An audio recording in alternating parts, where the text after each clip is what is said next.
সিরাজগঞ্জের বেলকুচিতে মাতৃভূমি কালচারাল একাডেমির প্রযোজনায় মঞ্চনাটক পুতুলের বিয়ে মঞ্চায়িত হয়েছে। 25 ডিসেম্বর সন্ধ্যা 6টায় মাতৃভূমি কালচারাল একাডেমির অডিটোরিয়ামে এই নাটক মঞ্চায়িত হয়। পুতুলের বিয়ে নাটকটি রচনা করেছেন বিদ্রোহী কবি কাজী নজরুল ইসলাম। নাটকের শাহানা মনির নির্দেশনায় অভিনয় করেন মাতৃভূমি কালচারাল একাডেমির শিশু শিল্পী প্রেয়সী সাহা, ললিতা কর্মকার, তাহমিম হাসান নোভা, দিশা, পূর্ণিমা, দেবনাথ, অনুশ্রী বিশ্বাস ও জুথি। কোরিওগ্রাফির দায়িত্বে ছিলেন চিন্ময় সূত্রধর রিপন। এই নাটকের মূল প্রতিপাদ্য বিষয় হল ছোটবেলায় শিশুদের পুতুল খেলাকে কেন্দ্র করে ছোটবেলার স্মৃতিচারণ করা, যেখানে কোনো জাতি, ধর্ম, বর্ণ, হিন্দু মুসলিম ভেদাভেদ ছিল না। এই বিষয়গুলো অভিনয় ও নাটকের কলাকৌশলের মধ্য দিয়ে ফুটিয়ে তোলার চেষ্টা করা হয়েছে। দেশ দর্পণ নিউজ, দেশের সাধারণ জনগণের সংবাদ মাধ্যম।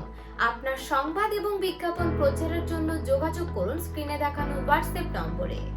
আমন্ত্রিত অতিথি হিসেবে উপস্থিত ছিলেন বেলকুচি সরকারি কলেজের অধ্যক্ষ Mohammad Mostafizur Rahman, Khaja Yunus Ali laboratory school and কলেজের প্রধান শিক্ষক উম্মে হানি মলি, দৌলতপুর ডিগ্রি কলেজের সহকারী অধ্যাপক আনোয়ার হোসেন, শেফালি পারভিন, সুব্রত পালসার, আব্দুল বাতেন, মুসা হাশেমি সহ সর্বস্তরের জনসাধারণ।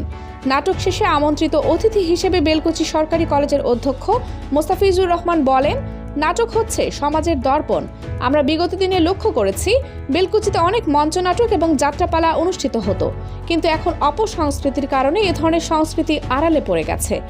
আগামী দিনে আরও বেশি এ ধরনের নাটক উপহার দিয়ে বেলকুচির সংস্কৃতিকে ধরে রাখার আহ্বান জানান।